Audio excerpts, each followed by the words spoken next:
I just started the music. Can you hear me? I can. You shaved your head. We'll talk about that in a second. And you're growing this out, it looks like. We'll see. We'll see how long my wife lets me keep it. She doesn't like it? No. All right. Hello, everybody. Welcome to our show. It's called Ask Ira, Job Seekers Q&A. But as you can see, and maybe you already read from the description, I have with me a guest host today. This is my good friend, Kelly Robinson. She is the CEO of a company that I absolutely love called Panna Knows. And Panna in Pali means wisdom. So I know that because I see it all the time. But anyways, I thought sometimes it's nice to have another voice, right? Kelly has been in the business for quite a while. I'm not going to share how long because it's none of your business. Wait, I'm not going to tell you how old she is, basically. Well, look, I can't see and I can't hear. So there is that. So what's cool about the show, everybody, is you're going to get an opportunity to hear from, what we like to say, Panna Knows is a talent acquisition and management firm. Okay, not crazy about the word recruiter, but if you want to think recruiter, you can think recruiter, but you don't like that word. She doesn't like that word. It's a dirty word. People give it a bad name. Right. It's like when I was in sales for all those years, and I used to tell people I was in sales, and they'd look at me like, "Oh, you sell cars?" I'm like, well, no, I sell printers. But anyways, so here's the deal. What I want you to do, like Hitel, welcome. Nicole, welcome. Now, Nicole is on staff for Panna Knows, so she probably won't give us too many questions, but you can if you want, Nicole. You can ask us. But where are you from? What type of work are you looking for? So that, here's the deal. One of the things about social media is you want to be visible.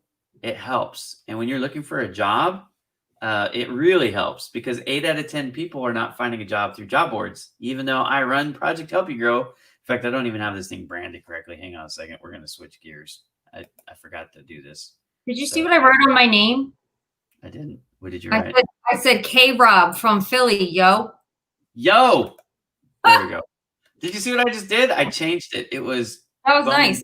Digital media now is Project Help You Grow. The reason why I do that, guys, is because I run a website, Project Help You Grow, and it's a job board. It does a lot more than that. In fact, I think the job board's not the main thing, but 8 out of 10 people finding a job right now are not finding a job because they went to Project Help You Grow or any other job board. You're finding jobs through who you know and reaching out referrals and recommendations and stuff like that. Networking, not all social media networking, but networking as a whole. So informational interviews, getting to meet people, engaging with them in posts, and doing networking events like we do on Tuesdays. We do speed networking with Mike and Ira, which, by the way, we're changing the format this week. We're going to have 2 top tables. So you're going to be sitting at a table with one other person and getting to have a little bit better conversation with them, which I think is going to be good because we've been doing 6 top tables. And I hate to say this, but too many people are hogging the conversation, right? Mm-hmm. So you get one person speaking and 5 other people just listening. This is going to allow you some better one-on-one time. That's cool. And we have implemented the elevator pitch introductions. So you get an opportunity out of the gate to speak to everybody for 30 seconds or so. Sometimes I give bonus time because I like people. I say, Kelly, I like you. So I give you an extra 10 seconds. Yeah, but sometimes elevator, be careful, right? Because we don't want the 5-minute. Like an elevator pitch is supposed to be like a minute or less, 30 seconds. Oh, no. You cannot go long on my show. I'll cut you off. I'll meet you. I'll give you the hook. I have no mercy. That's what you did last time. I joined a little late, and all of a sudden you pulled me up on stage or something, right? And I was like this. Yeah. Well, I usually don't start the clock until they start talking, but yeah. So tell us where you're from. So you're from Spain. Now, are you looking for a job, or are you just here to participate in the show, which is totally fine either way. Greetings from Liberia. We are happy to have you, Felton. We can't see your picture. So as a job seeker, one thing that Kelly and I'm sure I both agree on, is that you want to have your picture be visible and have it be professional. Usually you want something like shoulders up, looking into the camera with a nice little smile on your face so that people know that you're nice and friendly. Just like this one. Perfect. Okay. Hello from Ghana. I get a lot of people from Ghana. Ajit, welcome from India. What type of work are you guys looking for? Sonia, I know. Sonia is office administrative type work in the Chicago area. She actually happens to run a pretty cool little website on the side. It's like a side hustle for her, but she also does VA work. So if you're looking for a virtual assistant, Sonia is in the United States and she would be happy to be your VA. I'm going to guess Joselina is how you say that. Good evening from the Netherlands. Sorry if I mispronounced where's the kinder, gentler Ira? I'm here. I won't give you the hook here, Michael. Michael is my buddy. You know Zig Ziglar? You know of Zig Ziglar? I don't. Yeah. I Me? Yeah. I do. Sure. So yeah. Michael works with Zig Ziglar's son. Oh, yes. I remember that. Yeah. So anyways, I like Michael. Yeah. Michael and I have a lot in common. I actually want to have Michael on my show one day, but we haven't been able to work that out yet. But Michael, anytime. I'm on pretty much 7 days a week. Except my Sunday show is actually midnight Saturday. You're crazy. I love that show. I think it's great. It's called International Networking with Ira. It happens Saturday nights my time. Now I'm Pacific time, so that's Sunday for most of you. Starts midnight. Erica Warfield, her Kindle or something got a notification that I went live. It woke her up. It was 2 a.m. for her on Sunday. Oh. Like, what is that? And then she looked and it was me live. And she's like, what are you doing going live that late? I'm like, well, I'm always up late. I'm a late guy. So as you know, she says, Kelly, in full disclosure, sends me a request for a meeting. What did you say? 6, 7, or 8 my time? And I said 8 because I want to sleep in. Yeah, I want to sleep in. I was like, 8 is sleeping in? Jeez. Well, yeah. You don't sleep though. We talked about this before. You only need like a good 4 hours. 4, right?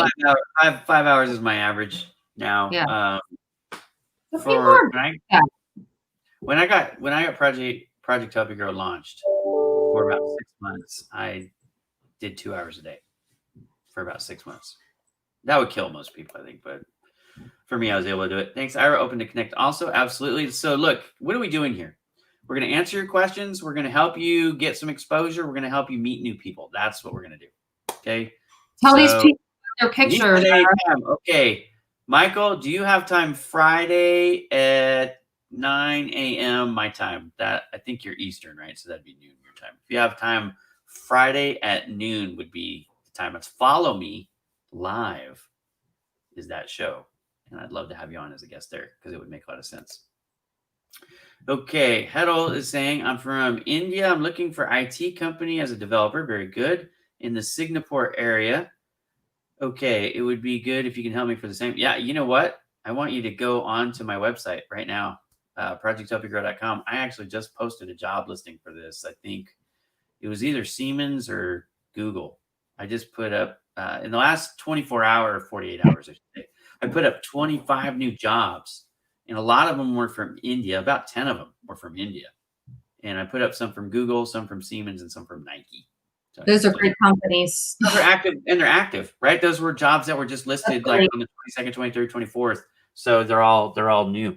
Anyways, it's out there. If you're looking for job listings, that's part of it. You got to find them. But oh, you know what, Ira? Someone that used to work with me and she used to babysit my son, she messaged me today to ask if I know of anyone in the fashion. Hold on, let me just see what it is. If I know anyone in. Look at this. I just booked a guest for Friday. Michael, I will send you an email after the show. Marketing and fashion. If anyone has any marketing and fashion connections, direct message me, please. So there's somebody looking for an employee in fashion. No, she's looking for a job. Okay, so she's a fashion industry job seeker. Yeah. And I didn't know anyone off the top of my head. I didn't go to LinkedIn yet, but would she consider Nike? Oh, maybe. I'm sure she would love that. I'm going to tell you that Nike hires people. In fact, I don't think I posted it, but I know I saw a job listing there. Go to Nike.careers. All right. I'm going to check that out. I'm going to, I'll tell you what I'm going to do. Where is she from? She's from here, Philly. So that's the hard part. She's Jersey. A lot of the Nike jobs are not from Philly. In fact, I don't know that any are. She just graduated. That's the hard part. So if you go, it's just jobs.nike.com. Here, hang on. That's what we're going to do on the show. We're going to help people. We're going to help people out. Okay. So this is Nike, jobs.nike.com. There's 887 open positions. So you can sort by position type or whatever. You can do whatever you want. So fashion is not going to be the word that they use, but we're going to put it in anyways. Let's just see what we got real quick.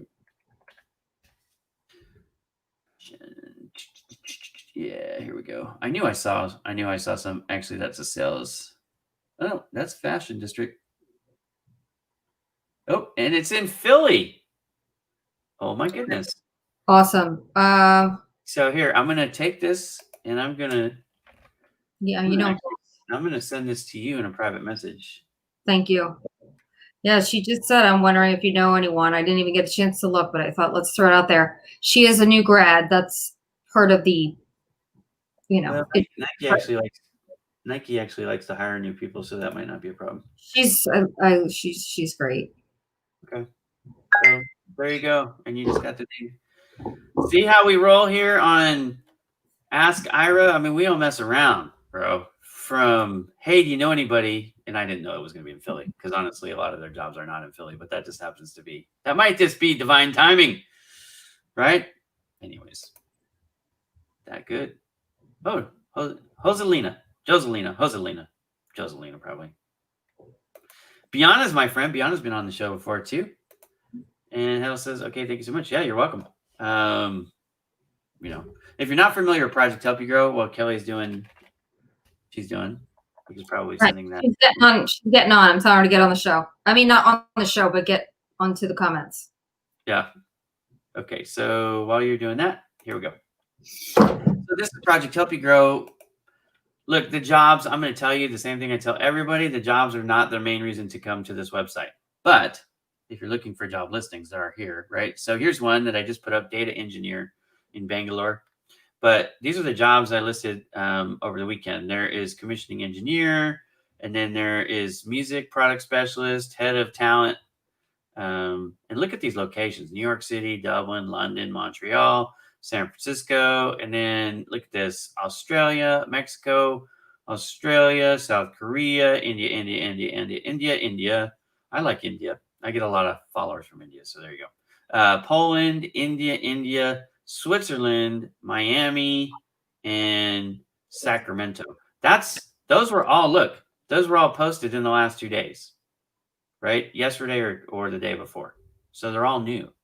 So these are not, stale jobs. That's one thing that I love about Project Help You Grow. I mean, if I didn't, I'd change it because it's my website, right? But job listings only last for 60 days and then I yank them off. So you don't have to get excited about a job that isn't even open, because that's a big problem with job boards.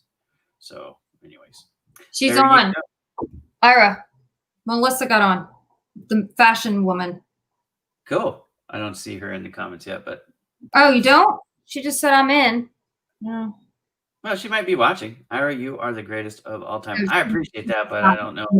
Probably just the greatest of all time in SEO nerds who wear glasses and have buck teeth. Maybe. That actually might be more competitive than you think, though. That's pretty funny. I mean? Like, if you're a nerd, you probably wear glasses and you might have buck teeth. That's me. We're always looking for commission-only salespeople. There you go. So, Michael, we can actually put that listing for you for free on Project Help You Grow, because employers, recruiters, job seekers, it's a philanthropy. It's 100% free for everybody. In fact, the only 2 people in the world who spend any money on Project Help You Grow are both on this podcast right now, because my one sponsor, I only have one, is Kelly Robinson from Panna. So on my site, you can't donate on my site. There's no shopping cart. There's no like pay here. There's none of that. So Kelly, You could do that on my side. she pays me off platform. She sends me money like via pigeon carrier. ACH. That pigeon might get here faster. Michael, if you want help, that's what my company does. We do a lot of commission only, but just saying. Yeah. Panna Knows. Let's do that. Let's pull up your website. Pull it up. So I love this site because I help with it. Okay. So first of all, it's very beautiful, which I like. I love the colors, right? So red, white, and gray. Kind of cool. You can come check this out. This gives away her age a little bit after 20 years of experience with recruiting. So she's 25 with 20 years of experience, just so you know. But you can come on here. But here's my favorite part, right? We proudly sponsor. Yay! Project Help Me Grow. I love it. But you have job listings actually on here too. So people can come. Let me get rid of this thing. That's my least favorite part of your website. I know you hate that. But it's important. You got to tell people, right? So anyways, you can come here and you can see jobs. So Kelly's company, what they do is they help companies attract and retain. Yeah, I hate to use the word staffing, but anyways. Well, we do staffing now too. So that's a totally different thing. We do offer that now. So you're good with that. Yeah, now I can say it and actually have it be accurate. But it's talent acquisition and management. They help you fill your openings and then they help to keep them happy, which, a lot of times when people leave a job, it's because they are dissatisfied, and so if you can keep your staff happy, it's a heck of a lot cheaper to not have to onboard new people, right? So you want to attract top talent and you want to keep that talent happy. That is what they do at Panna Knows. And it's not just Kelly. Kelly has a whole team. I know because I did like all their headshots. I made them have some cool headshots for branding purposes for LinkedIn. And then I made a video out of it for SEO, but we won't talk about all that. But anyways, that's what they do, right? They help keep your, once they get somebody on board for you, they help keep them happy. So, Yep. So hiring actually starts with the company, how it's structured, how it's set up. Are they prepared to onboard before you even go and look for someone? You've got to be prepared and ready to bring on people, especially in this environment. It's so different. It's different for the job seeker when they onboard. It's different for the employers when they onboard. It's a whole different world, whole different ballgame. We got some questions coming in, which is good. Hello, everyone. I'm from Uganda. That is Africa. Not highly educated, don't have qualifications. Well, you have some qualifications, I'm sure. Something.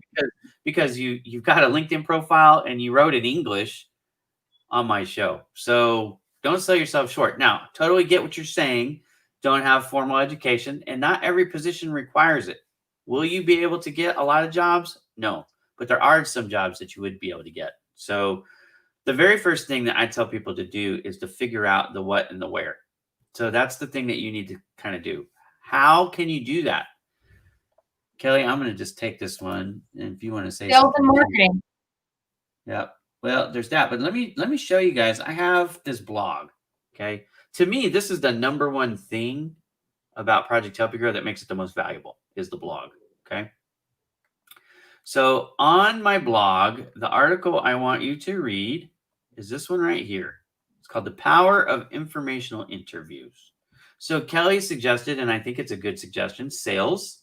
I think sales could be something that there are sales jobs out there that you have to have a bachelor's for, and there are some that you don't.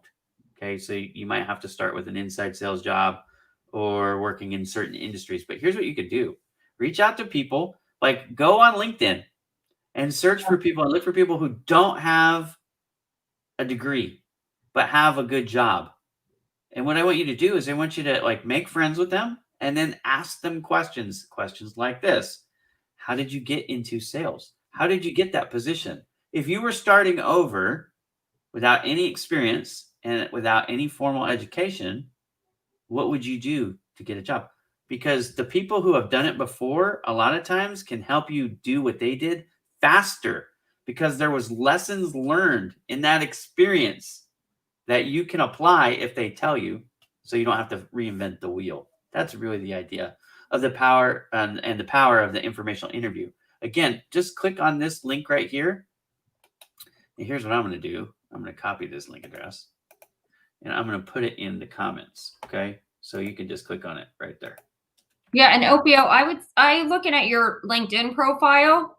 I mean, I would say you've had a good job for the last couple of years. So I don't know if you're not there anymore, but there's definitely transferable skills on there. And I think, like Ira said, you meet and talk to someone, but another thing that you can do is ask people around you, what do you think my strengths are? What do you think I need to work on? What do you think would be a good job for me? Because people, usually from the outside, they can usually do that better than you can sometimes. Right. And like we just said, you have some things that you might have minimized that you're good at, right? Yeah. You look like you have a great smile. You look like you're very friendly. But again, you typed it in English. So you probably speak multiple language, because I'm going to just presume that English isn't the main language in Uganda, right? So, you probably have more skills going for you than you're giving yourself credit for. We call them soft skills in the biz, right? So your soft skills can help you get a job. Okay. Let's see. Any tips on applying for remote positions? Yes, I have lots of tips, but tips specifically just to remote positions. Kelly, do you want to go first? I mean, a lot of them are remote positions right now. Is that all the person seeking, like only remote? I think that's the gist here, right? Well, I mean, so Patricia, help us out here a little bit. Let's get a little bit more specific on this question. Are you saying you're having trouble finding the remote positions to apply for, or you're having trouble getting the interview for the remote positions, or how to interview is another thing, or how to figure out if a job is only remote?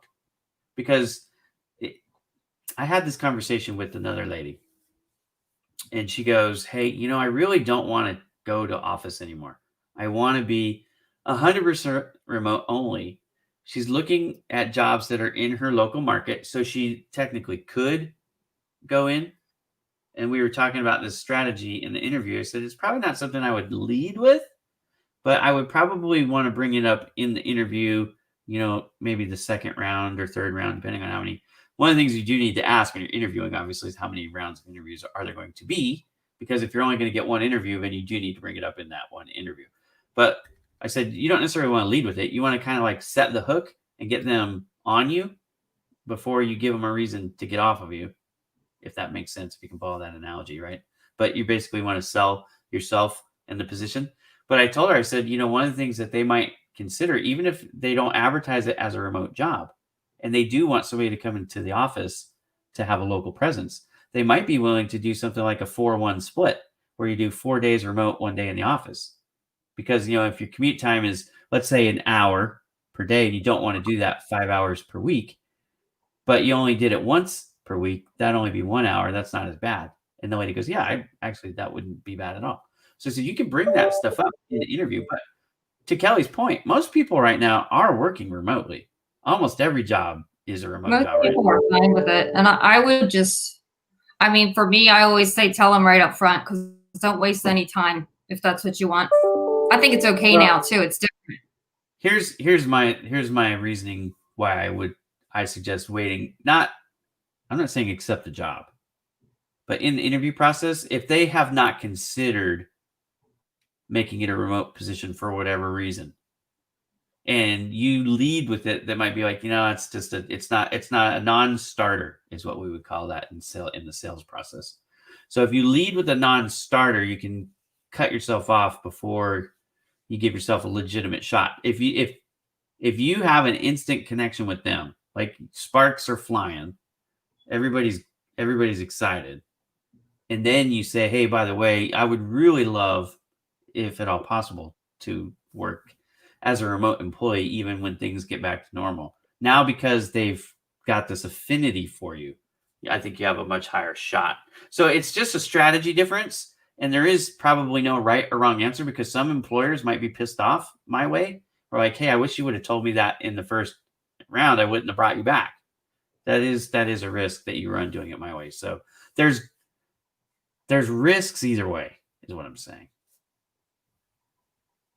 Yep. And there you go. Styles make fights. They really do. And Kelly's smarter than me anyway, so you probably should follow her. I always think from my perspective, I need to save time for my client, or they're going to be pissed at me. So I always try to. Yeah, like I said,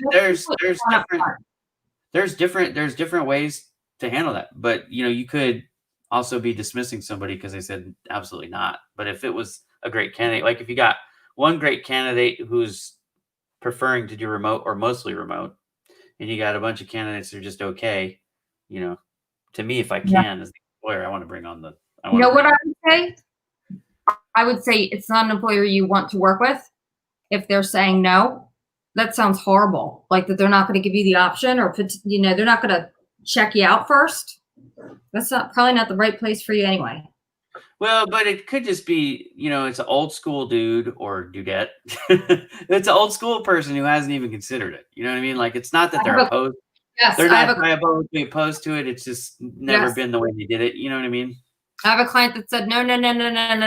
Now, after COVID, wow, this is great. He's like, I'm saying this is a CFO. And he's like, I'm saving so much time.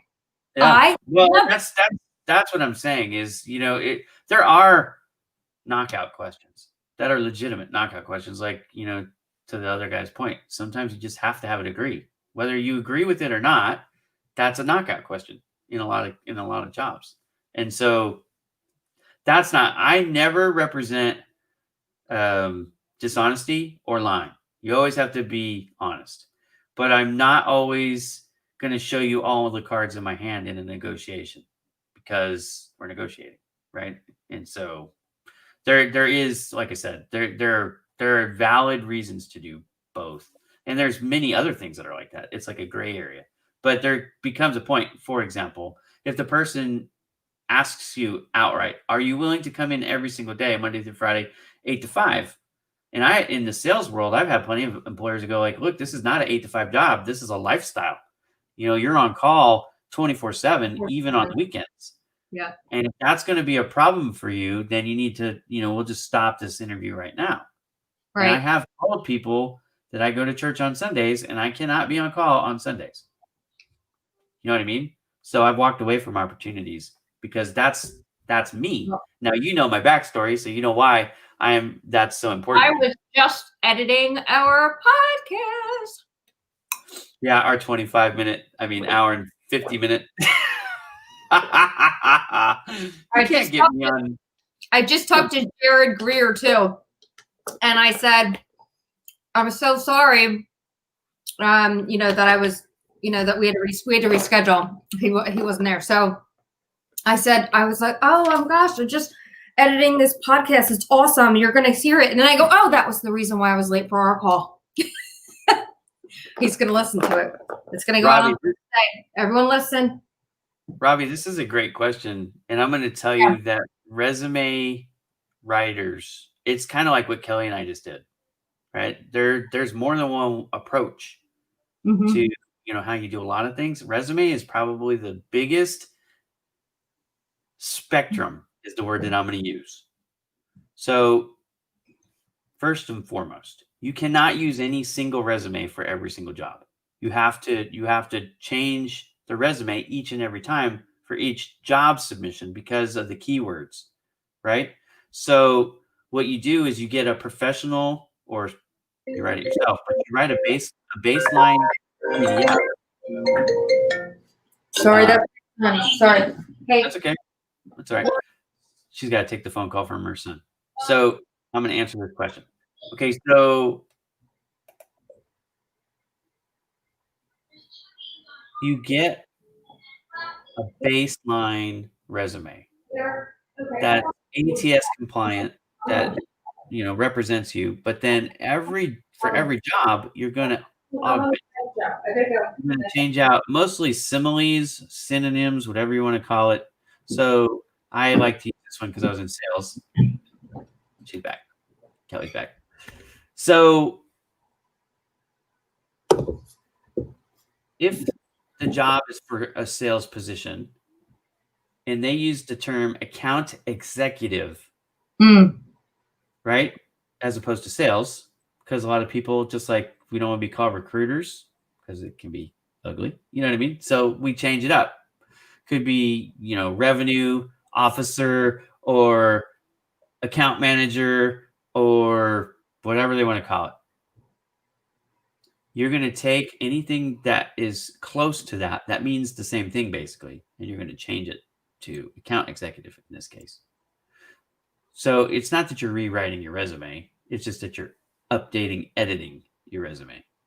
Now, one of the things that I tell people on resumes is like, get rid of your objective statement, because your objective statement is to find a job. We all know that, right? Instead, we have career, professional, things like that. So when you send your resume to somebody and they say, we don't like it, we can fix it for you.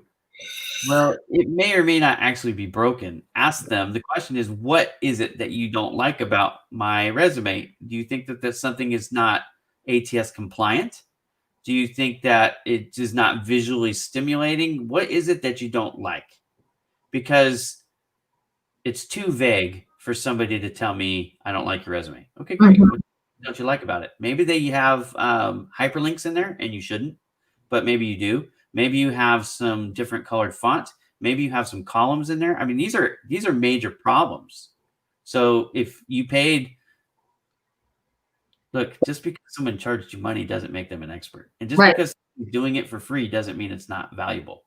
But you have to get beyond the cost, because the cost is irrelevant, frankly. Once you spent the money, it's gone anyways, right? So what is it that they didn't like about your resume? That's the question I would ask, right? Because if you might be using a font that looks cool, but is not easy for the ATS to parse. So, I have a suggested list of fonts that I recommend based on my ATS study, for example. So again, it's not the cost, and it's not that, like, I have Curtis on my show sometimes. Curtis Tompkins owns Job Ready Today, and he writes resumes for people for a living. That's what he does.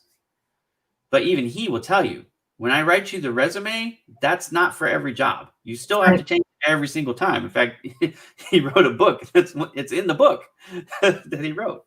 You know what I mean? He gives you the rules, and you follow the rules, or you pay somebody like him. Now, you can pay him to do every single job listing, to revise your resume. And he's got a plan, so you don't have to pay full price, right, for each time.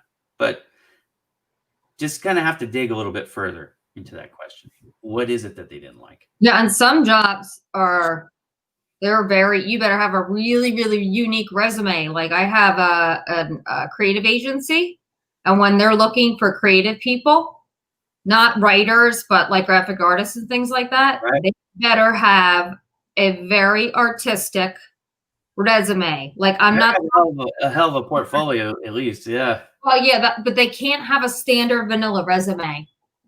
Yeah, and this is where going around. I'm not a huge fan of like applying for jobs online. You know what I mean? This is where, like, if you send it to somebody in email, you can send them like, hey, I have an ATS compliant resume that's vanilla, but here's my real resume. That way you address both. Yeah. And that's the advice that I give people in the creative space, because I'm in that space personally. But if it's going through an ATS system, that creative resume it depends on what ATS they're using, but most of them, that'll kill you. The big companies, they're using the ones that are gonna knock you out, not companies like mine. Yeah, well, there's a lot of advantages of using Panna Knows. You get to know the people and make recommendations. Yeah. So hopefully that answers the question, Robbie. Anything else you want to say on that, Kelly? No, I think you're right. I mean, sometimes it depends. Say that again? To each his own. No. To each his own. No, meaning to each his own. I'm going to rewind the tape. I got it on video. Someone says, you wrote my resume, this is phenomenal. And sometimes people get a resume and they go, that's not what I want. It just depends also on your personality. Like for me, I can ask you to do it, but then I'm going to end up doing it myself. I think the question here, what they're trying to say is Project Help Your only in the United States. No, it works everywhere. Oh no. China, Russia, Everywhere. even in places like Venezuela and Cuba. I mean, it works everywhere. If you can get a Philly? job, yeah, in Philadelphia too. If you can get a job anywhere in the world, look, I'm everywhere. I'm in the UAE. I'm in Australia.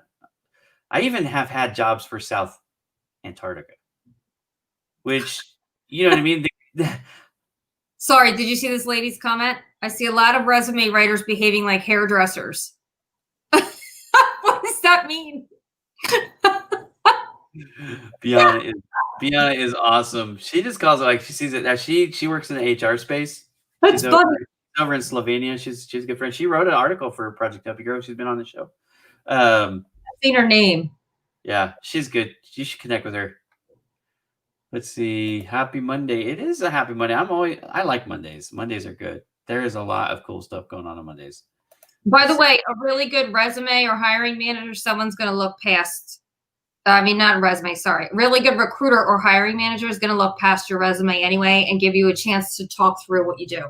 Yeah, I mean the big thing about that is just getting them to see it. Yep. So this is where networking.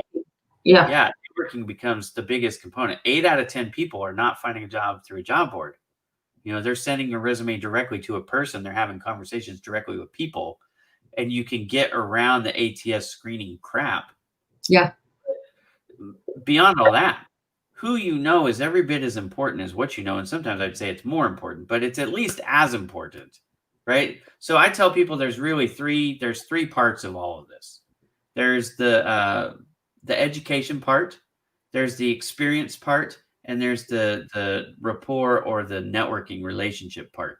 And you've got to work on all three. So your certifications, you've got to keep those, like when you have a gap, an employment gap. If you can keep your certifications current, that will help you override that gap. Because when people say, well, how come you weren't employed from 2017 to 2019? Oh, I was busy working on my certs, getting my education, working on my master's or working on my bachelor's. That's all they really want. They just want to know that you weren't bumming around on the streets for a year and a half. You were doing something productive with your time. And it can be something like, I was taking care of my sick. But if you tell somebody in the interview, I was working on my certs and finishing my college degree, they're gonna be like, oh, awesome, congratulations. Yeah. Just keep it simple, right? Here's another thing. Sorry, let me turn this down. Here's another thing that I'll say. A job search is a full-time job, right? So it takes desire and dedication and drive and discipline and structure. Like you have to make sure you get up every day and you work at it. Don't wait for people to come to you because you talk to someone and you said, Ira, find you a job. Like you actually have to do work. You can't just expect other people to do it for you. I don't hire anybody. You know what I mean? Like I get people all the time say, can you help me find a job? Like, well, yeah, I can. It's not exactly what I do. My website is built for mass, right? So I don't do like one-on-one coaching for career. I'm not a career coach. I do have one coaching, but that's for social media networking and sales. I teach people that. But Project Help Grow is designed for people to build a profile, to increase their own personal SEO, and then address your strategy with the podcasts, with the blogs, and with these shows, which are now on the website too. Go to the Ask Ira tab, and these shows are all there. And I do them twice a week. So, you can watch these shows anytime you want. Like, I'm going to rewind. You're right. In fact, I'm going to bet you that makes a GIF, Kelly. It's going to go, you're right. You're right. You're right. You're right. You're right. I was reading Melissa's thing. So Melissa didn't like we can talk about that in a second. But anyways, I'm going to have a GIF from you to me saying you're right. It's right. You're right. You're great. You're making it easier for me. I love it. So anyways.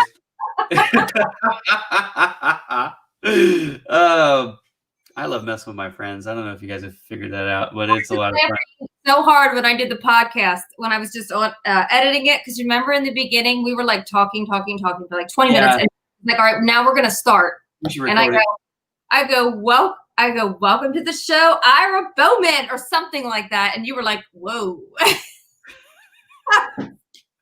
You were like, oh, hi. You were taken back. That's funny. All right, who else needs some help here? Question. Here we go. CV has a year gap. Man, it's like we were just talking about that before you got a job. How can you best bring that gap positive? But yeah, so what did you do in the time? I mean, you know ahead of time they are going to ask about that gap. So be prepared. Now, what Kirsty Bonner would suggest is what she called the Carl method, right? So it's the CAR method with the L. And the L stood for learned, right? So lessons learned. So you want to talk about it, you want to address it, you want to keep it brief, professional. Some people will tell you the STAR method. So those are really the two, the STAR, the CAR. But basically the bottom line is this. You want to keep it brief. You don't want to get defensive. And you want to say something, you're already on the right track. Positive about it, right? So even if you were laid off and you didn't find another job, you could just tell them simply, I was looking for work, but I'm kind of picky about the next job I take. So I haven't accepted an opportunity from then until now. And that'll make them feel good because of like, yeah, she's picky and she's here. You know what I mean? Did that come across right? I like it. You're right. Yes! You're right. Okay, that was the show. We're good. I'm going to go editing now. You're like... Done, baby. You got to send me a check now. I need a check. Just saying. To say all these nice things about you? I know. You weren't supposed to tell people about that, though. It's supposed to be between you and me. Oh, that's awesome, Michael. I was reading that video will, or that part of the video will not be in the GIF either. Yeah, right. Lose the resume, land the job. Boom. Seriously. I hate resumes. I need to see it, but I do hate it. Social media marketing, Opio, is actually another one of those that you can do it without any education, formal education. Here's what you do. If you want to get started, let me give you guys a free tip. You want to get started, find some nonprofits. Could be church, could be school, could be anything, nonprofit. Oh, you did this with your concierge. Yeah. If they do not have social media concierge, if they do not have a budget or a team in place, but they need help, you start with them. You do some good work. You do it all for free. And, then you can build your portfolio is what we call it. So you build up your portfolio that way, and that helps you. Now, I already had clients before I did social media concierge, but certainly didn't hurt. I have a lot of extra work. And it was fun because I was supporting causes that I believed in. I mean, we were helping homeless shelters, and we were helping people with prosthetics, and we were helping people that were running animal shelters, and I mean, all kinds of cool stuff that everybody can get behind. And so that's the way that you can do it. Now, as you approach businesses to start charging for this is where informational interviews are very helpful. And you and I could actually have a conversation, Opio. I could take you under my wing. Okay. So we can have some conversations, you and I, about how to move into or transition into the charge space and how to bill things, right? I am a very rare bird in the fact that I put my social media price menu on my website. You can actually go there and see all the services I offer and how much I charge for them. So that's a sales strategy, by the way. Anyways, so you can check that out. BowmanDigitalMedia.com//menu. Can we talk to my friend Melissa on here? Yeah, go ahead. She's the recent college graduate that's having a hard time finding talking about that wasn't the right fit. So this is a problem because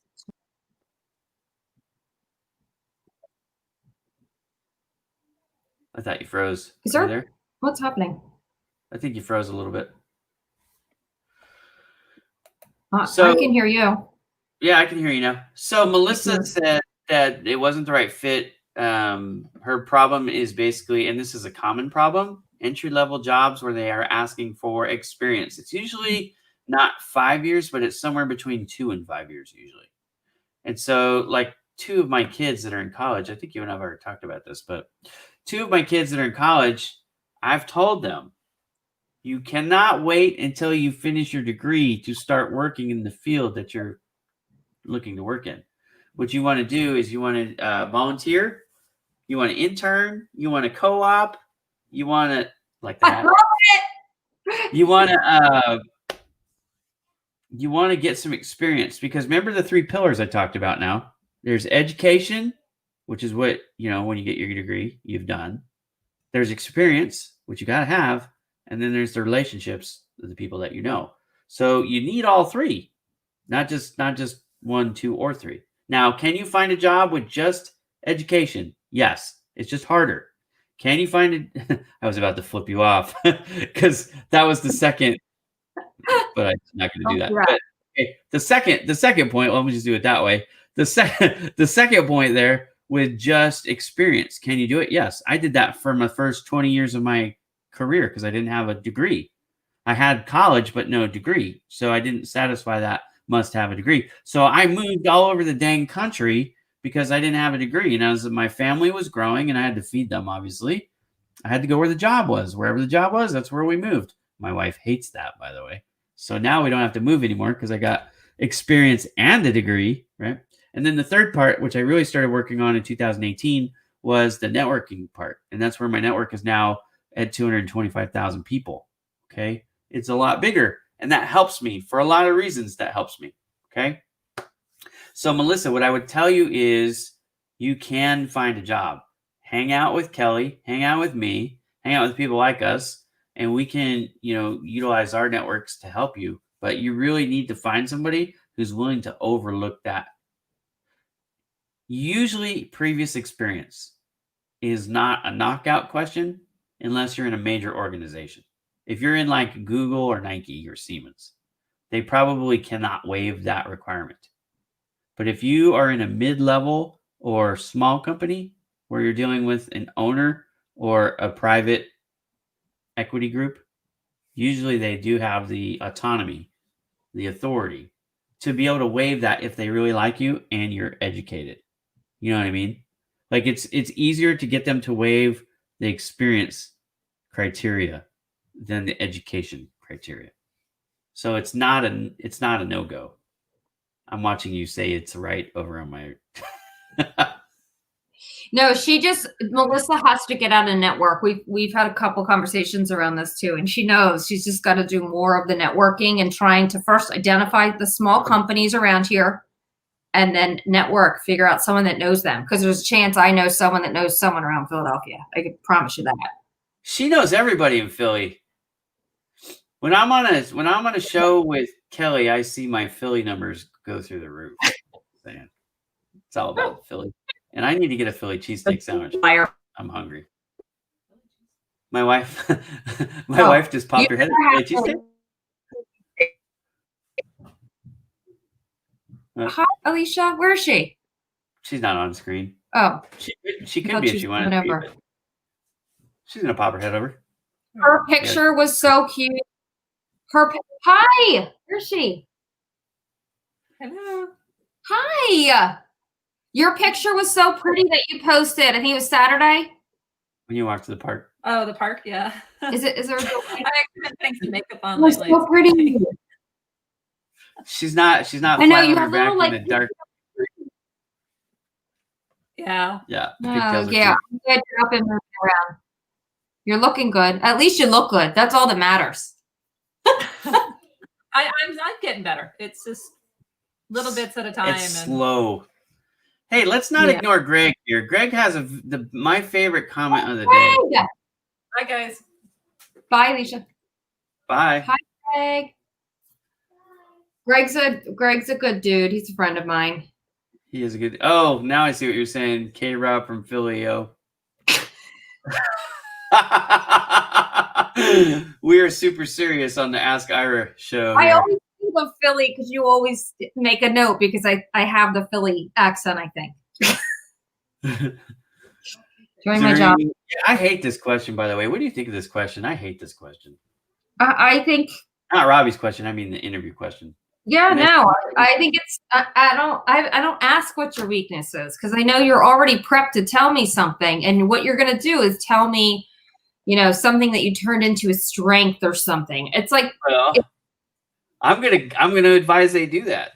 ugh. Yes, of course. But Well, I'm saying I hate the question. The question I know. I shouldn't- hate the question too. I think it's a lazy question. Honestly. everyone knows by now how to answer it. Yeah, you got to be prepared. You got to be prepared for it. What's your weakness? Writing a resume is not a bad. That's actually not a bad one, unless you know you're going for a resume writing job. Yeah, I like it. I like it. It shows a little humor, which I like. Obviously, You could even say interviewing. so this is smart. Okay, you did complete sale. You had some sales experience, which is Yes. good, and it doesn't have to be any like major stuff. It could be selling T-shirts for your school. I mean, it really could be anything. But when they say experience, this is why I say they have more leniency with this one than with the degree or who you know, because with the experience, really you can kind of cross the line a little bit and go, well, I did this, which is kind of like that. Does that count? And they go, yeah, if they like you. If they don't like you, they're not going to. You know what I mean? But there is a little bit more gray area with experience. That's right. When you get to the C level or higher in management, there's not so much flexibility with that stuff. But for entry level jobs, come on, man. Yeah. Okay, I think it's quite the opposite. Actually, I see jobs that don't require degrees but require previous experience. Well, it depends on what you're looking for. In the sales world, maybe. The stuff that I sold were technical items, printers, large format printers, that kind of stuff. Those all have degrees. You have to have it. If you're talking about pharma sales and things like that, you have to have degrees. But there are a lot of things like HVAC sales, cell phone sales. Yeah. There are a ton of things that you don't need a degree for in selling. So selling, the people will exchange a degree for experience at some level. I'm going to tell you that, like, if you want to go work for Xerox and you don't have a degree, I don't care. I had 20 years experience. Xerox recruiters reached out to me and go, hey, we want to hire you.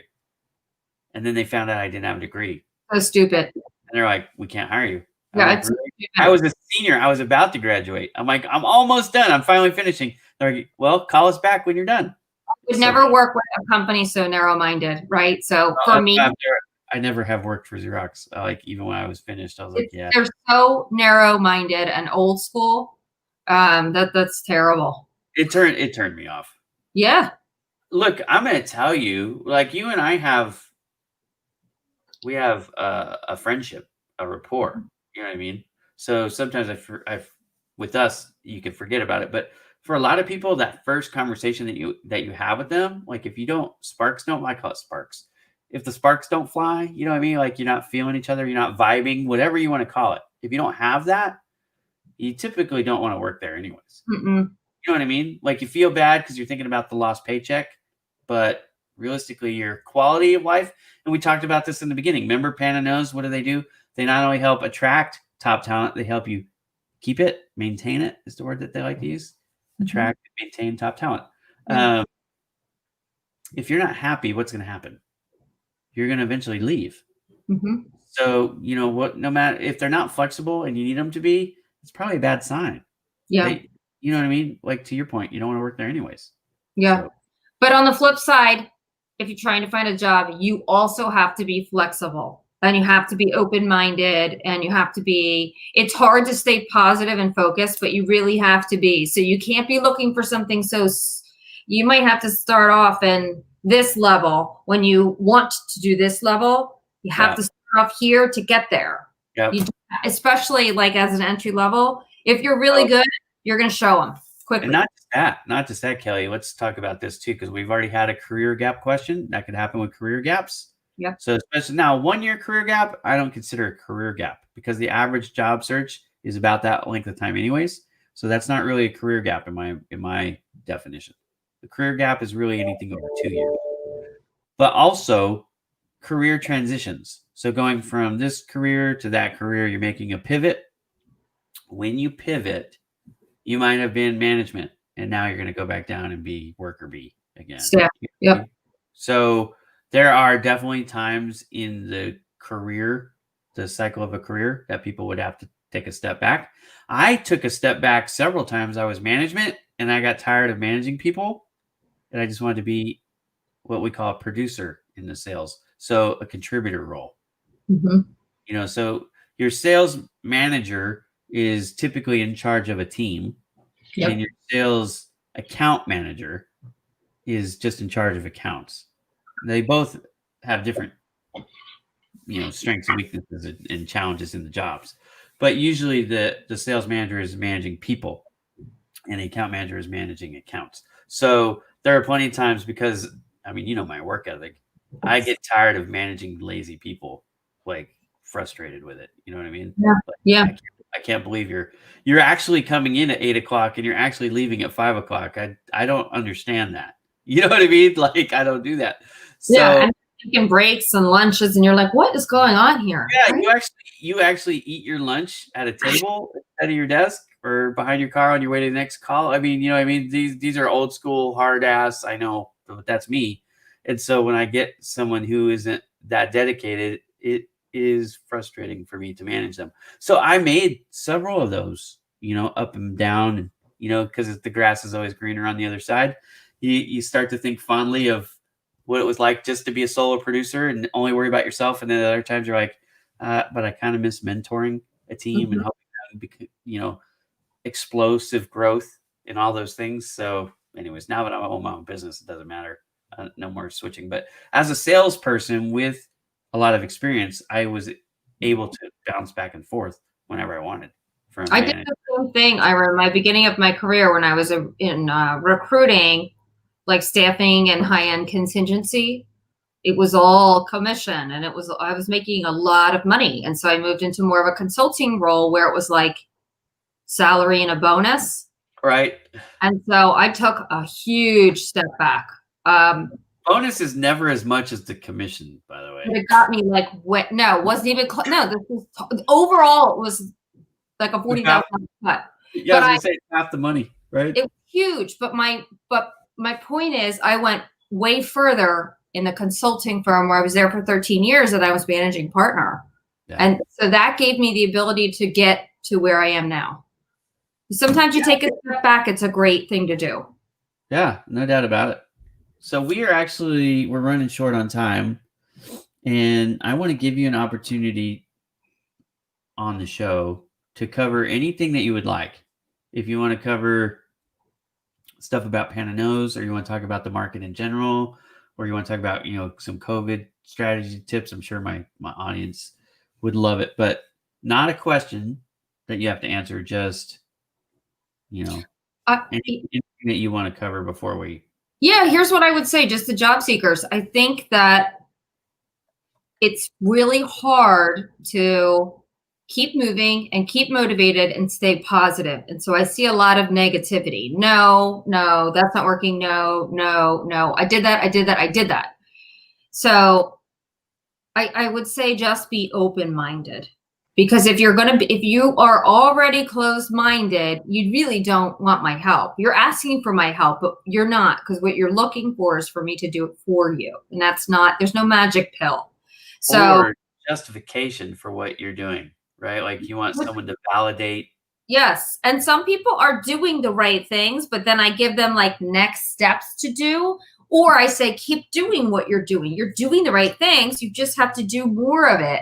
And people become defeated. And I get it. I get it. It's not easy being a business owner every day of your life when it's all on me. Everything's on me. My team is on me. Like I have to make sure I can pay them.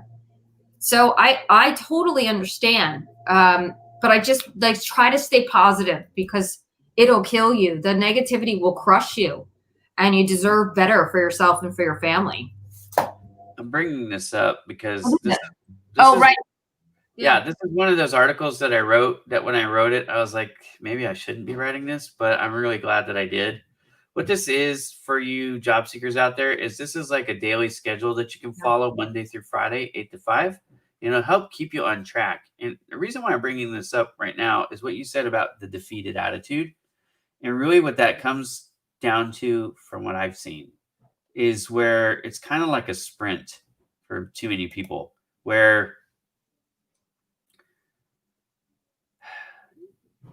they want to find a job so bad. They're so desperate to find a job that they burn themselves out, because it's like, I'm going to go full throttle from like 8 in the morning till like 9 at night. And I'm going to do this for and however long it takes. Now, I know pre-COVID-19, the average job search was 6 to 7 months.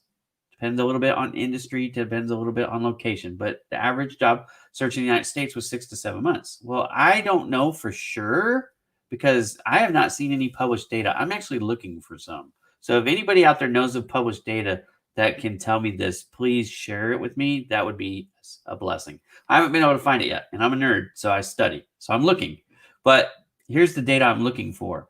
What is the average job search now that COVID-19 is in full force, right? I can tell you what the labor rates are. I can tell you the unemployment and all that stuff, but I can't tell you the length of time. I haven't seen that report from anybody that I trust, credible. I've seen a lot of opinions, and I have an opinion too. I think it's about a year. I think that's what it is now. The average job search is about a year. It's going to Now, be longer. Yeah. Right. I can't prove it, but that's my gut. That's what my gut and experience tell me. Okay. But here's why I wrote the article, and here's what I think you can get out of this article. I'm going to give you permission to take a break every day, and I'm going to build in things like eating right and exercise and networking and working on education and research and all that stuff. So you're not just going from job listing to job listing to job listing, and that's all you're doing. And why is that so important? The Wall Street Journal reported that 8 out of 10 people are not finding a job through job boards. So if you're spending all your time every single day doing nothing but job listing to job listing to job listing, you're not only going to burn out, your odds of success are very, very low. So what I'm going to do is teach you how, for free now, again, this is all free, how to cut up your day so you get that exercise, so that you get in some communication with other people and all that stuff to address the very important part about not being defeated, not getting depressed, overcoming all that, because you're going to have a systematic way of approaching it. You're going to be working on your body, on your education, on your relationships, as well as working on looking for jobs. All that's covered. That article, I'm telling you, what I almost didn't publish it because I was like, it's kind of presumptive of me to tell people, hey, here's how you should spend your time. You know what I mean? Yeah, but I think it's a good. Someone's going to take it and chop it up however they want, and I think that's great. It's like a good philosophy. It's like a good framework. Yeah, and no doubt. And you can certainly do that. Like to stop, right? Get up from your desk, get down, take breaks, be with your family, and practice. I know it sounds weird, but gratitude, self-affirmations, because that will help you, because you're not in a work environment where someone's saying, good job, Ira. Good job, Kelly. Right. And you need that. So you do that for yourself and you keep going, and it's if you want it, it's in here. I'm telling you.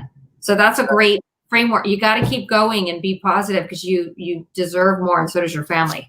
I think one of the secrets too of surviving a prolonged job search is to find a way to volunteer somewhere and do something that isn't about you, where you can contribute to society in whatever is important to you. It doesn't have to be at church. It could be in your community. Anything. Yeah, it could be pets. It could be kids. It could be homeless. It could be whatever you want, right?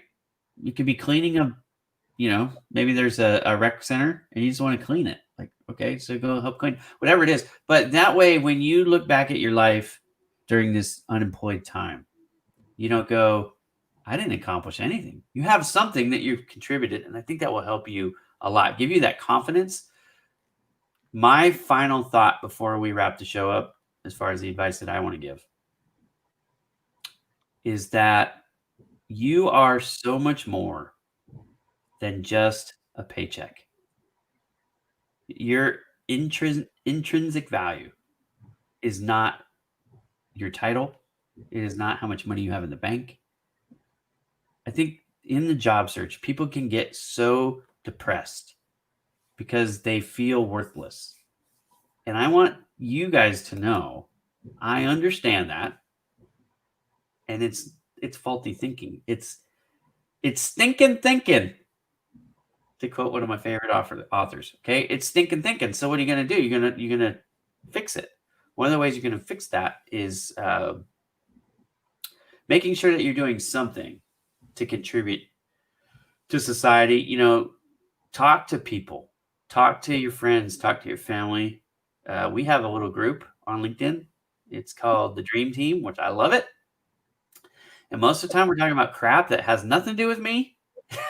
Nothing to do with business, but it's fun, it's entertaining, and it's a group of friends, and we've been together for I think about a year. Anyways, Yeah. We talk about all kinds of stuff, and it's a lot of fun. And so anyway, to vent to each other, but also just joke and have fun and make it light. Support each other, you know. So share information. Yeah, don't lock yourself in a isolation chamber, right? That social component is important. Yeah. Anyway, that was I just want to say really quick, the volunteer thing, I really like that advice, because I think when you volunteer, first of all, you're going to meet more people, and someone's going to say, oh my gosh, Ira, you have that skill? Oh my gosh, my sister-in-law is looking for that, or my neighbor, they run a company like that. But also when you go in for your interview and they say, well, what have you been doing for a year? Well, I've been looking for a job, but I've also been volunteering here. Yep. I've been giving back. I love it. I run the soundboard at my church. When do you find what, like? Did you see my post on Instagram last night? I took a selfie. I was wearing my new, I don't know if you guys noticed, but I've got my new logo stuff. Yeah, Woman Digital. So I really like this. It's a pullover. It's a pullover fleece kind of a thing. It's the new fabric, but yeah, it's really pretty. Yeah, I mean, so I had this on last night, and I thought that's kind of cool. You know what I mean? And so I took a little selfie. But I love to help. Like whatever I'm doing, I try to do something to help people. And so when I find a time, I learned how to run a soundboard when I was living in Texas. I was actually I don't know if you guys know this. I'm a musician, right? So I play the drums, and they had a full-time drummer. The drummer was taking a vacation, a little sabbatical. So I filled in for the drummer. And then for a while I was doing auxiliary drumming, which is like playing all kinds of other stuff, like cowbells and crash cymbals and triangles and all kinds of stuff like that, right? But I didn't really enjoy it. And they had a person up in the sound booth that was moving away. And so I volunteered to take their spot because I have the ear for the music. And so they're like, yeah, sure. So I go up there and I get trained on how to do this soundboard, which is really complicated because it was a big church. Pretty cool. So I got this, this skill. And then when I came to this church, they have one guy that was full time, but he has lost his hearing in 1 year. So he's hard of hearing. And they just actually made him a deacon. He was just elected to a deacon of the church last night. So anyways, they were looking for somebody to take over his spot. And I said, well, it wasn't necessarily what I was looking to do, but I have that experience. If you want me to do it, I will be happy to fill in. And so now I'm the soundboard guy. And it's fun for you too. So you volunteer, but it's also probably fun. I love it. Yeah. So the best part about running the soundboard is when you don't notice the sound, right? That's like, I don't want there to be any like, is this thing on, or, the feedback, or that's any of that stuff. I don't want, the balance to be overloaded where you can't hear somebody or somebody's too, it's a balance. So for me, the perfect service is when you don't notice sound at all. You know what I mean? Other than the sound you're supposed to notice. Well, that's what I'm saying, right? But you in the audience, you're not thinking about that. You just expect it. You just expect it to work right. When it doesn't work right, you notice the sound guy. But other than that, you don't notice him, and that's Somebody doesn't even notice that you're up there. Like people don't even know I do the job. Exactly.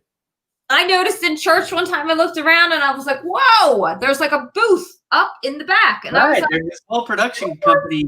there, like actually wow. Oh, I'm gonna tell you what. If you're at like most churches now, and we do this, you know, we have the words up on the screen. We have theater, we have screens everywhere. If that doesn't the slide doesn't switch on time, and you don't know what the next words are, you're kind of mad at that guy. You know what I mean, or person. That's true. That's true.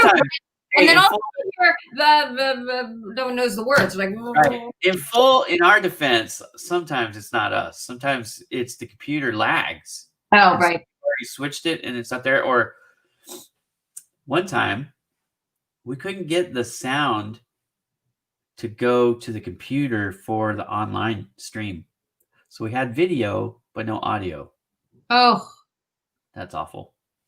That's, yeah. But blame Ira. Everyone just blame Ira. That one was not me. I could say that one was not my fault. I was not even on the so, connection. Well, at our church, we have a couple different stations. So the person who runs the screen doesn't run the sound. And I was running the screen for that one. I was doing because it's kind of a long story, but anyways, the guy who leads the music was out. So the guy who does the screen usually is the backup music leader. So he was up on the stage. So they said, hey, can you run the screen? And I said, yep, I've run the screens before. I go live every day. I can do that. So I did the screens, and then they had the guy who used to do the sound doing the sound. And he, anyways, had some trouble. Look, so did you see what Adam wrote? Blame Ira. Yeah, so you know what my wife says, it's all Ira's fault. That's the new hashtag. Hashtag blame Ira. Yeah, so Alicia Bowman says hashtag it's Ira's fault. Oh, right. She does. I've seen that. I love that. Yep. It is what it is. She says it doesn't matter what it is. Whatever you're talking about, any genre, anytime. Something goes wrong, it's Ira's fault.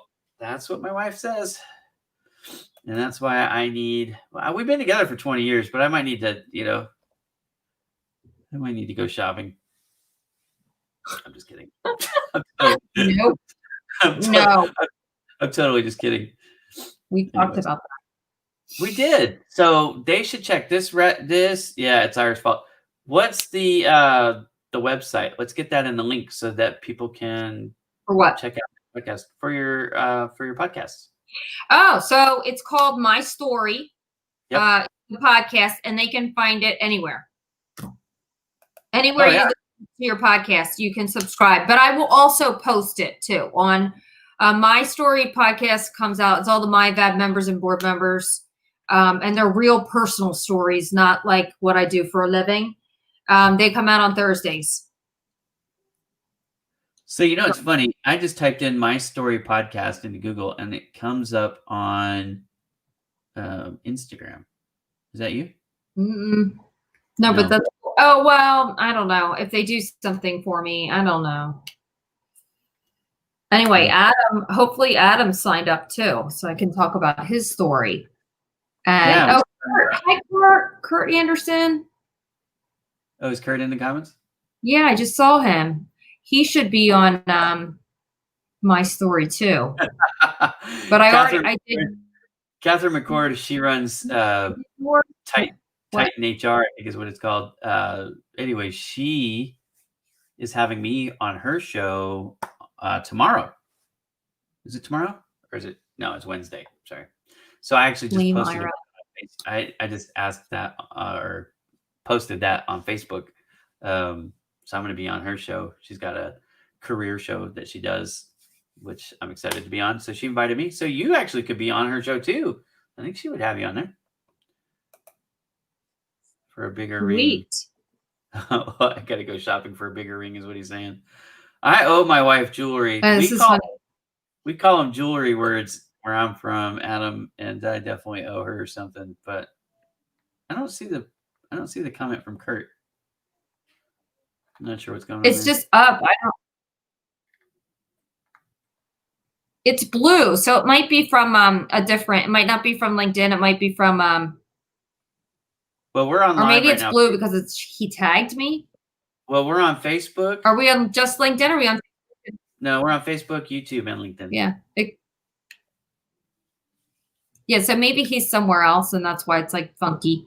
I only see it on my phone. On your phone. That's where I look at comments. Yeah. I use StreamYard to broadcast these, and I don't get, for some reason, I don't get every comment. Doesn't make it. Sometimes I watch the show back, and I'll see comments that weren't there on the show, and I'm like, I'm really sorry, I didn't recognize you. Which is why I tell people, like, if you make a comment, especially with a question for this show, and you don't get an answer, it's typically because I didn't see it, not because I'm ignoring you. So you just have to like repeat it sometimes. How do you have time to watch these back?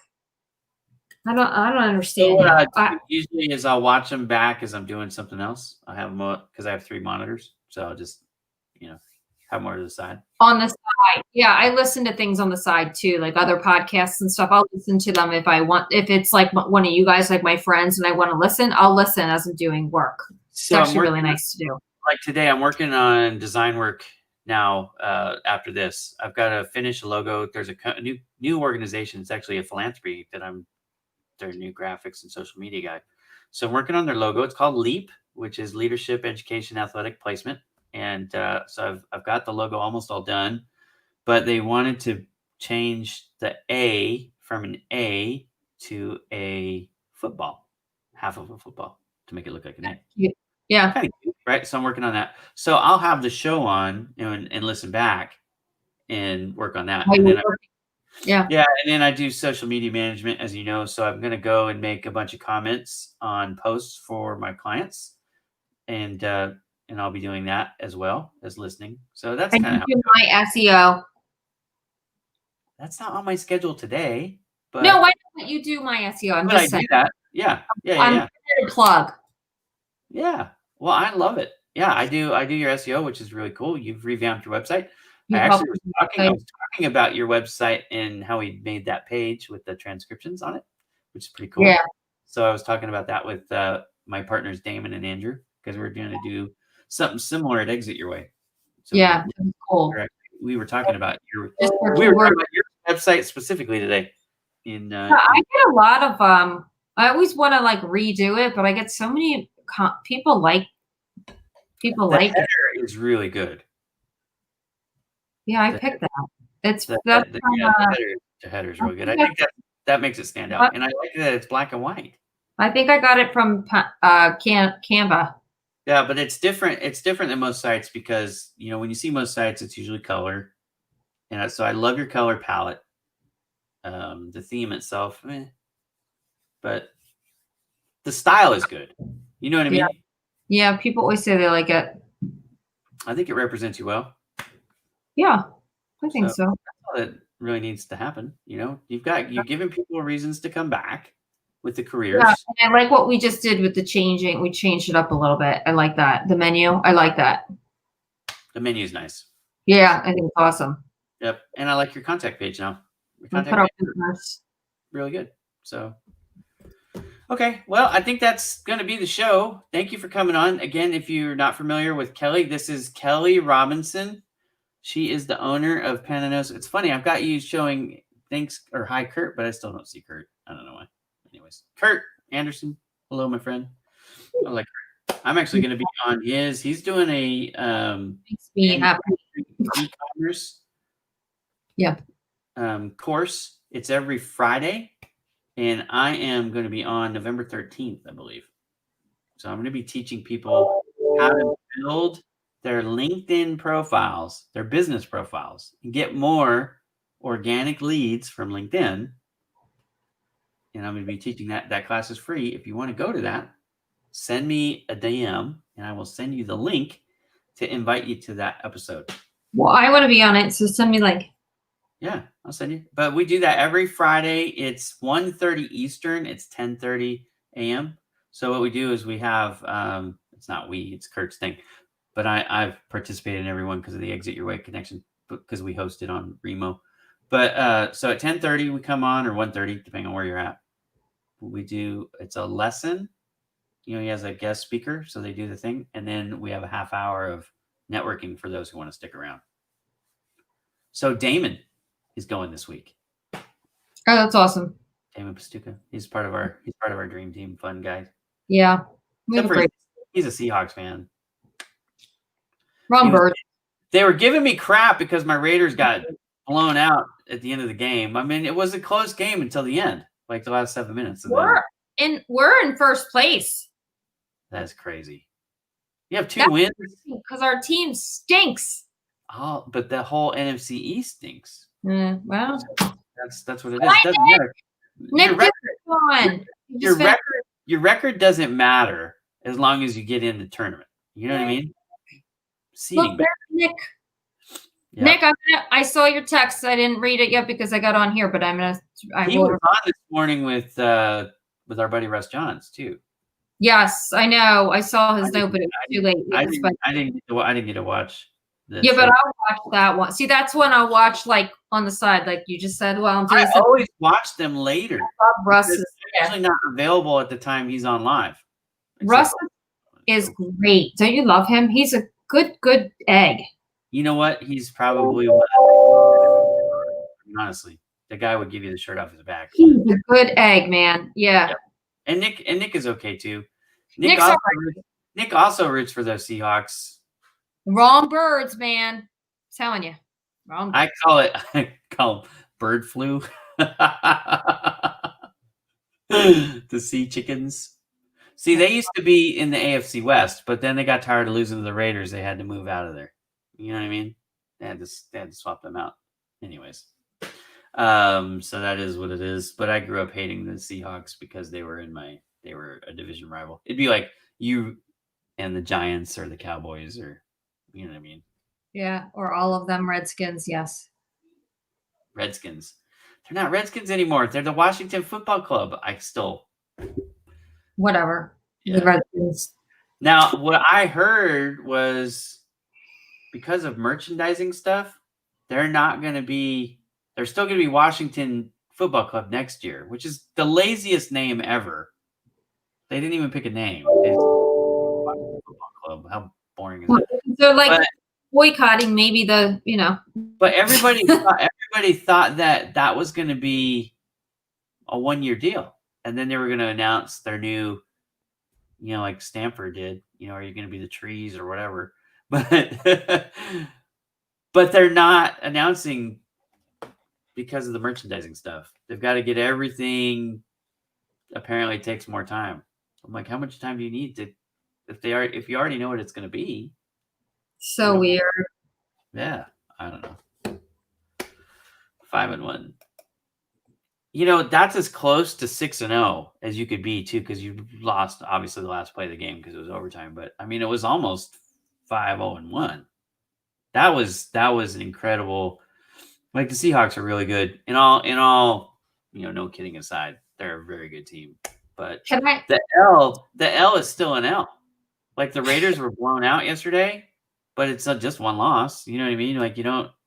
The points for and the points against thing do come into play for tiebreakers, but for the most part, it doesn't matter. It's a W or an L. So it is what it is. But you guys are a good team. At the Super Bowl. I want to tell you something quickly about a name change. Okay, there's a college. Did you ever hear of Beaver College? Beaver College, no. They changed their name in 2001. It was Beaver College like forever. But they didn't like the word beaver. I get it. So it's a slang thing for something else.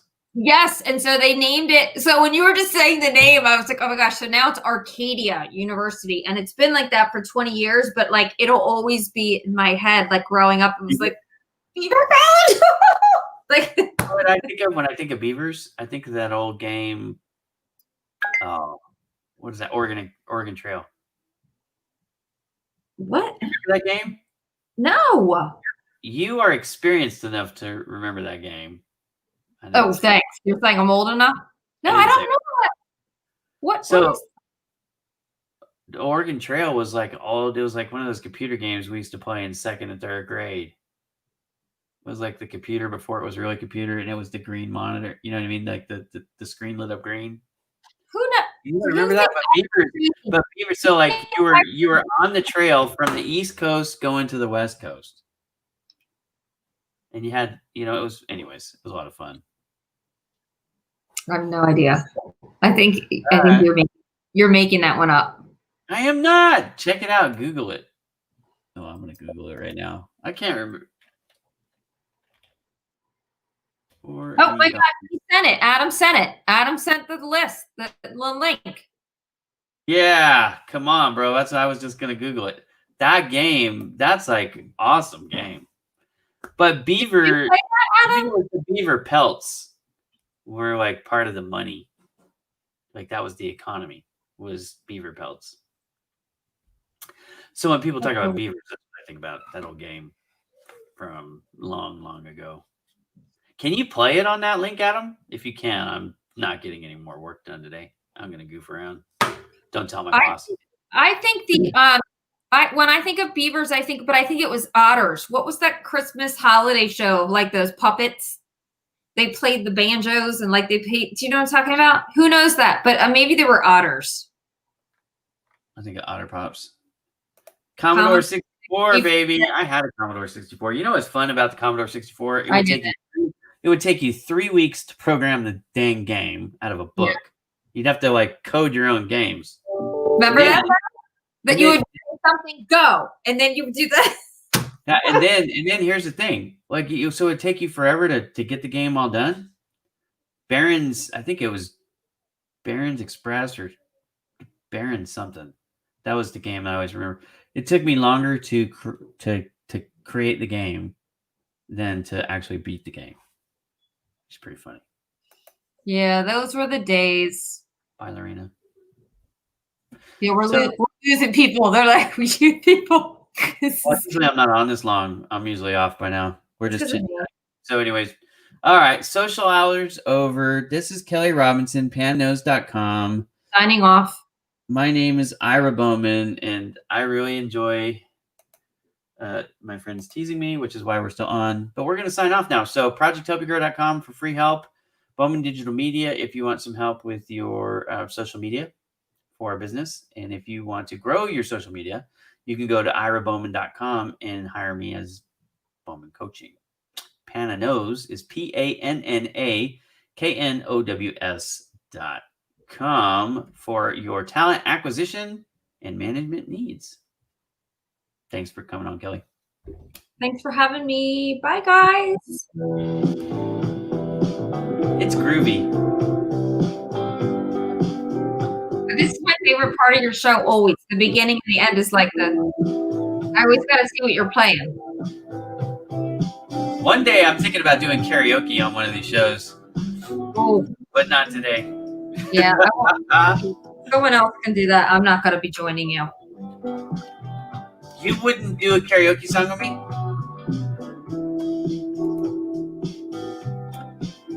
I thought people from Philly had guts. Is that what you meant to say?